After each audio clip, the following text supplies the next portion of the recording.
दोस्तों, मेरा नाम जेसी चौधरी है। मैं आकाश इंस्टीट्यूट का चेयरमैन और मैनेजिंग डायरेक्टर हूँ। इतनी सारी लंबी जिंदगी में मैं देखता रहता हूँ, बहुत सारे जिंदगी में हादसे होते रहते हैं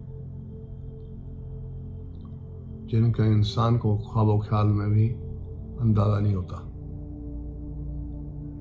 इंसान दिन रात मेहनत करता है और दिन रात मेहनत करके एम्पायर बनाता है, प्रॉपर्टीज बनाता है, बैंक बैलेंस बनाता है और बहुत ही खुश रहता है। वो सोचता रहता है कि मेरे पास ये है, मेरे पास ये है, मैं इतना मालिक हूँ, ये बिल्डिंग मेरी है, ये पैलेस मेरा है, सब कुछ है। यही चीज़ें उसके दिमाग में लगी रहती हैं।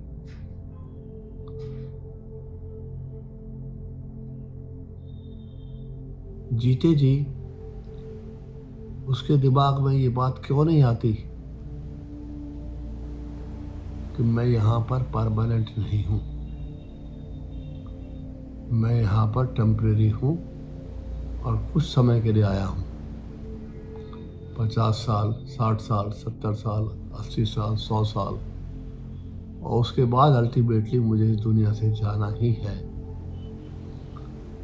ये ऐसा सत्य है जिसका पता सभी को है, लेकिन इसके बारे में कोई सही सोच के साथ प्लानिंग और उपाय बहुत कम लोग करते हैं। लाइफ में पल भर का भरोसा नहीं है, कल क्या होगा। आदमी अरबों करोड़ खरबों रुपयों के प्रॉपर्टीज बनाता है, लेकिन उसकी कोई प्लानिंग नहीं है कि मेरे बाद इसका क्या होगा, कैसे होगा। तो एक शब्द होता है वसीयत, आपने सुना होगा। ये वसीयत कुछ नसीहत जैसी चीज ही होती है। हम देखते हैं रोजाना एक आदमी सारी जिंदगी खत्म करके इतना बड़ा एम्पायर बना के जाता है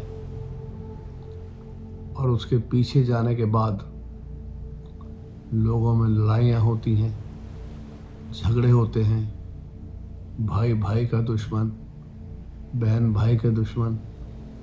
ये सारी चीज़ें उसके जाने के बाद ज़िंदगी में दिखाई देती हैं और दिमाग में ही आता है कि यार जो आदमी मर के गया है और अब मूर्ख था, उसको समझदार कोई नहीं कहता, मूर्ख था। क्यों नहीं उसने प्लानिंग किया कि मेरे बाद किसका क्या होगा। इसी का नाम वसीयत है कि मेरे बाद इस प्रॉपर्टी का, इस एम्पायर का मालिक कौन होगा, किस तरीके से उसका बंटवारा होगा, ये करके क्यों नहीं गया। तो सब कुछ गंवा के ज़िंदगी को और पीछे से लड़ने के लिए छोड़ के चला जाता है। मैं समझता हूँ ये आदमी मूर्ख लोग होते हैं। अचानक एक दिन मेरे दिमाग में आया कि क्या मैं भी मूर्ख हूँ,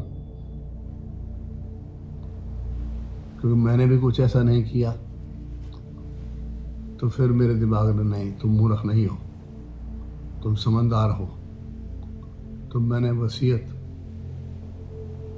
लिखने का सोचा और धीरे धीरे हफ्ता 10 दिन आगे लिख भी दिया। जब वसीयत लिख के बैठे, लिख भी दी सारी, उसमें क्या होता है कि ये चीज़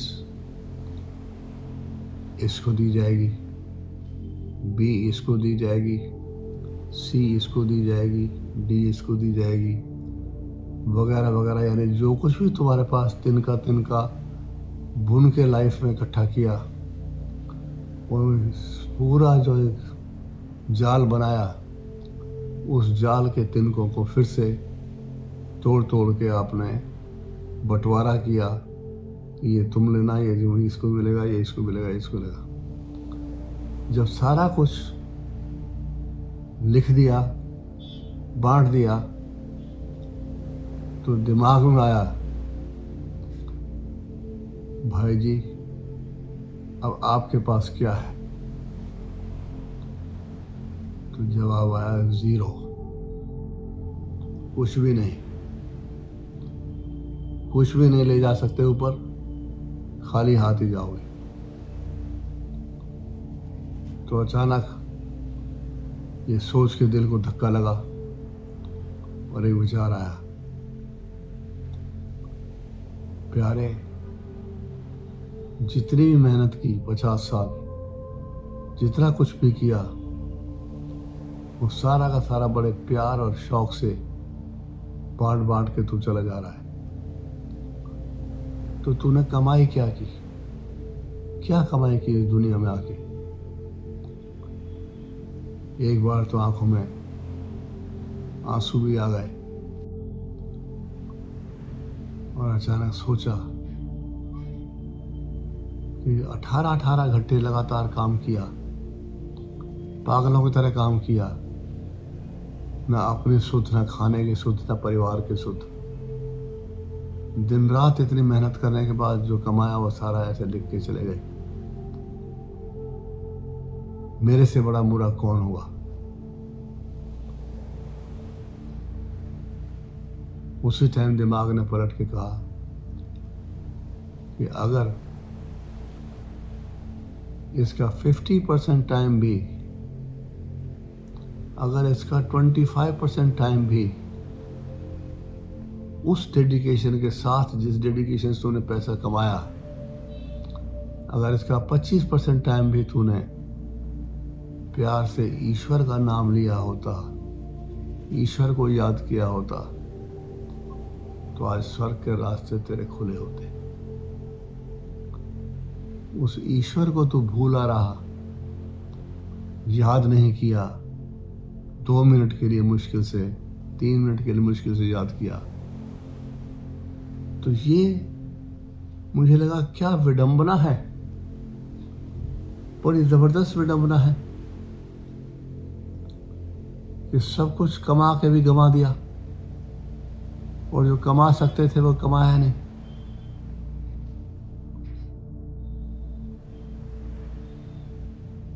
तो नेट रिजल्ट ये महसूस हुआ कि जीवन व्यर्थ किया, जीवन वेस्ट किया। यही टाइम अगर ईश्वर को प्यार किया होता, ईश्वर को ध्यान दिया होता, ईश्वर के पीछे लग गया होता, तो आज मेरा जीवन सफल होता और परम आनंद को प्राप्त होता, जो कि जिसके लिए मैं सोचता रहता हूँ, प्लानिंग करता रहता हूँ, लेकिन कर नहीं पाता हूँ। सब कुछ अपने पास रखते हुए परम आनंद की कोशिश करता रहता हूँ। इसमें भी कोई बुराई नहीं है,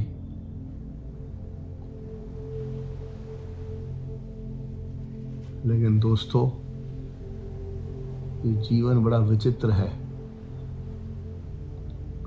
इसको समझ पाना और सही रास्ता चुन पाना, जो आगे चल कर सही प्रूव होगा तुम्हारे लिए, ये एक बहुत मुश्किल काम है। असंभव तो नहीं है, मुश्किल है। तो इसलिए मैं कहना चाहूँगा कि इंसान को हमेशा ही, चाहे उस वक्त थोड़ा पैसा हो, थोड़ी प्रॉपर्टी हो, कुछ भी हो, अपने जीते जी वसीयत लिखना बहुत ज़रूरी है। पता नहीं होता किस मोमेंट एक्सीडेंट होता है और आप चले जाते हैं, पता नहीं होता किस मोमेंट पे क्या हो जाता है। हर पल, हर फ्यूचर अंधकार है जिसका किसी को नहीं पता है। इसलिए कुछ ना कुछ तो प्लानिंग इंसान को करके रखनी चाहिए। और ऐसा भी नहीं कि आपने ये वसीयत लिख दी तो हमेशा के लिए लिखी गई। नो, आपकी मर्जी के ऊपर होता है, आप उसको साल में 10 बार भी बदल सकते हो। आपका विचार बदल गया, आपको लगा कि ये फैसला मेरा गलत होगा, फिर चेंज कर सकते हो। तो इसलिए अपनी ज़िंदगी को सही तरीके से जीने के लिए और आपके जाने के बाद भी जो आपकी प्यारी संतान है, प्यारी वाइफ है, वो भी सुखी तरीके से रह सकें, इसलिए आपको इसके बारे में सोचना चाहिए और इस पर ज़रूर विचार करना चाहिए। आपका बहुत बहुत शुक्रिया, थैंक यू वेरी मच। अगली बार एक नए टॉपिक के साथ मुलाकात करेंगे। Thank you.